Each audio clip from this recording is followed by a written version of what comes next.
क्या पश्चिमी चंपारण से मनीष कश्यप सांसद बन पाएंगे, जिसको ना केवल राजपूत, यादव और हर जाति उसको आकर के प्यार दे रही है। कि इस बीच में मनीष कश्यप की मुलाकात खेसारी लाल यादव से होती है, जो यादव समाज के लिए एक बहुत बड़े चेहरे, और उन्होंने जनता से यह तक अपील की कि आप एक बारी मनीष कश्यप को वोट जरूर दे। सपना चौधरी जो कि हरियाणा से आती है, उसके बावजूद भी उनसे मुलाकात करके मनीष कश्यप कहीं ना कहीं अपनी पावर दिखा रहे हैं कि इस बार के जो निर्दलीय नेता सामने बनकर के आ रहे हैं, चाहे वो पवन सिंह हो, चाहे वो मनीष कश्यप हो, चाहे वो और कोई भी व्यक्ति हो, ये सब मिलकर के आपस में मिलजुल करके चुनाव लड़ रहे हैं और वो कहीं ना कहीं इस बार पश्चिमी चंपारण से अपनी जीत और अपना विजय करके दिखाएंगे। लेकिन मनीष कश्यप हमेशा यह दिखाना चाह रहे हैं, चाहे वो किसी भी इलाके में जाए, उनके पीछे की भीड़ जता रही है कि मनीष कश्यप कहीं ना कहीं पावरफुल हैं। आज तक आपने बिहार में कई ऐसे नेता देखे होंगे या फिर आपने बिहार के नेताओं के बारे में केवल यह सुना होगा कि हर नेता केवल एक ही जाति को अट्रैक्ट करता है या फिर एक ही जाति के लिए वो ज्यादा सुप्रसिद्ध होता है। चाहे वो कोई भी नेता हो, या तो वो राजपूतों के लिए प्यारा होगा,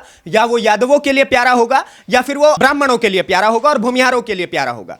लेकिन एक ऐसा नेता और एक ऐसा बेटा बिहार में बनकर के खड़ा हुआ है जिसको ना केवल राजपूत, यादव और हर जाति उसको आकर के प्यार दे रही है। वो पश्चिमी चंपारण से लोकसभा चुनाव की तैयारी कर रहा है। पहले उसने प्रयास किया कि उसको भारतीय जनता पार्टी से टिकट मिले, क्योंकि उसकी विचारधारा उनसे बहुत ज्यादा मिलती है और उसको कहीं ना कहीं आज के समय में भी भारतीय जनता पार्टी का बी टीम कहा जाता है। जी हां, आप समझ गए होंगे मैं नाम ले रहा हूं यहां पर मनीष कश्यप का। आइए पूरी खबर क्या है ये जानते हैं। उससे पहले मेरा परिचय जान लीजिए। नमस्ते, मेरा नाम नीतीश ठाकुर है और आप खबरें भारत देखना शुरू कर चुके हैं। सबसे पहले मैं आपको बता दूं, आप कहेंगे कि एक ऐसा नेता कैसे हो सकता है बिहार में जिसको हर जाति आकर के प्यार दे, तो आपको मैं कुछ चीजों पर नजर डलवाना चाहता हूं।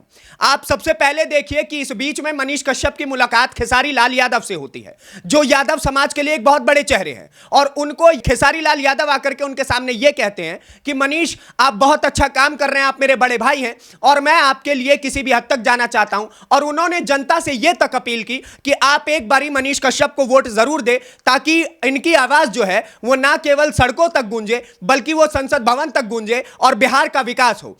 आगे आप देखिए कि उनकी मुलाकात इस बीच में रितेश पांडे से हुई, जो कि ये ब्राह्मणों के लिए बहुत ज्यादा जाने माने चेहरे हैं, जिनके गाने आप ब्राह्मणों के लिए ज्यादातर देखेंगे। और उन्होंने मिलकर के मनीष कश्यप से यही बात कही कि मुझे अगर जरूरत लगी या फिर आप आज के आज मुझे कहिए, तो मैं आज के आज आपके लोकसभा सीट में आकर के वहां पर आपके लिए प्रचार करूंगा और आपको जिताने का प्रयास भी करूंगा। और वहीं तीसरी ओर चले जाइए तो सपना चौधरी जो कि हरियाणा से आती है, उसके बावजूद भी उनसे मुलाकात करके मनीष कश्यप कहीं ना कहीं अपनी पावर दिखा रहे हैं और दिखा रहे हैं कि ना वो केवल बिहार या फिर चंपारण भर में प्रचलित है, बल्कि वो पूरे देश में हर नेता, हर सिंगर और हर आदमी से अपना कांटेक्ट रखते हैं और वो कहीं ना कहीं इस बार पश्चिमी चंपारण से अपनी जीत और अपना विजय करके दिखाएंगे। इस बीच उनके कई गाने भी आए, जिनमें एक जिगजैग नाम के रैपर का भी गाना था। उसके बाद आप रॉय रजनीश का भी गाना इस बीच में देखेंगे। तो ये गीत उनके कहीं ना कहीं बहुत ज्यादा वायरल जा रहे हैं, जिसमें उन्होंने उनका एक गाना ये ऐसे है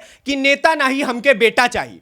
तो आप सोचिए कि वो अभी से ही अपने गानों के जरिए यह बताना चाह रहे हैं कि मैं एक नेता नहीं हूं, बल्कि मैं एक बेटा हूं और मैं आपके लिए काम करने के लिए किसी भी हद तक जाऊंगा, चाहे वो पूरे बिहार भर में जाना पड़े, चाहे वो संसद भवन तक जाना पड़े, चाहे वो मुझे प्रधानमंत्री से लड़ना पड़ जाए, लेकिन मैं हर सरकार से लड़ करके आपके हिस्से के कार्य आपको करके दिखाऊंगा। इस बीच उनका एक इंटरव्यू और आया, जिस इंटरव्यू में उनसे पूछा गया, जिनमें उनको महिलाओं ने घेर रखा था और महिला पत्रकार ही उनसे पूछती हैं कि आप एक बात बताइए कि अगर आप बिहार में लोकसभा चुनाव जीत जाते हैं, यहां से सांसद बन जाते हैं, तो आप महिलाओं के लिए क्या करेंगे। तो उन्होंने बताया कि मैं महिलाओं के लिए सबसे पहले वृद्धा पेंशन की मांग करूंगा, क्योंकि जहां एक और हरियाणा में 3,3500 वृद्धा पेंशन मिलता है, वहीं दूसरी ओर आप देखेंगे बिहार में 400-500 रुपए वृद्धा पेंशन मिलता है, और वो भी कहीं ना कहीं लूट खसोट के मामले में वो पैसा भी कहीं ना कहीं सरकार या फिर वहां के जो करप्ट लोग हैं वो खा जाते हैं। तो मनीष कश्यप धीरे धीरे करके एक एक चीज को उजागर कर रहे हैं। आप उनका लाइव देखेंगे तो उस लाइव सेशन में वो बताना चाह रहे हैं कि कैसे उनको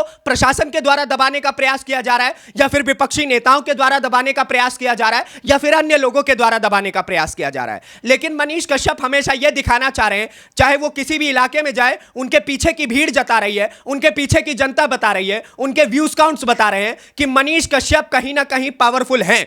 और वो पश्चिमी चंपारण में विपक्षी नेताओं या फिर वो इंडिया अलायंस के हो या फिर एनडीए अलायंस के हो, दोनों अलायंस को वो कहीं ना कहीं टक्कर दे रहे हैं। और इस बार खास बात यह है कि इस बार के जो निर्दलीय नेता सामने बनकर के आ रहे हैं, चाहे वो पवन सिंह हो, चाहे वो मनीष कश्यप हो, चाहे वो और कोई भी व्यक्ति हो, ये सब मिलकर के आपस में मिलजुल करके चुनाव लड़ रहे हैं, एक दूसरे को भरोसा दिलवा रहे हैं कि हम आपके लोकसभा सीट में आकर के अपने हिस्से की दावेदारी पेश करेंगे, आपको जिताने का प्रयास करेंगे और हम जीत करके इस बिहार को बदलने का प्रयास करेंगे। तो आपको क्या लगता है, बिहार बदलने की राह में जो मनीष कश्यप ने वादा किया था, यह सब कुछ पूरा हो पाएगा? क्या लोकसभा सीट मनीष कश्यप के हाथ में आ पाएगी? क्या पश्चिमी चंपारण से मनीष कश्यप सांसद बन पाएंगे या फिर संसद भवन में मनीष कश्यप की आवाज गूंज पाएगी? यह सब बहुत बड़े सवाल है। और क्या पश्चिमी चंपारण को वो उसी तर्ज पर बदलेंगे जो वो कहते हैं? एक और वो कहते हैं कि मैं बनारस की तरह पश्चिमी चंपारण के कुछ ऐसी जगह है जिनको मैं बना करके दिखाऊंगा, यहां पे लोगों को बाहर से बुला करके रोजगार दूंगा और अपने लोगों को तो रोजगार दूंगा ही दूंगा। तो सोचिए कि मनीष कश्यप का विजन कितना बड़ा है। क्या यह सब कुछ पूरा वो कर पाएंगे? यह बहुत बड़े सवाल है और इन सवालों का जवाब केवल और केवल आम जनता दे सकती है या फिर मनीष कश्यप चुनाव जीतने के बाद दे सकते हैं। आपके हिस्से की राय क्या है मनीष कश्यप को लेकर के, बिहार की राजनीति को लेकर के, जातिवाद वोट बैंक को लेकर के, पश्चिमी चंपारण को लेकर के? हमें कमेंट बॉक्स में जरूर बताएं। अगली वीडियो में आपसे फिर से मुलाकात होगी, तब तक के लिए दीजिए इजाजत। धन्यवाद, नमस्कार, जय हिंद, जय बिहार।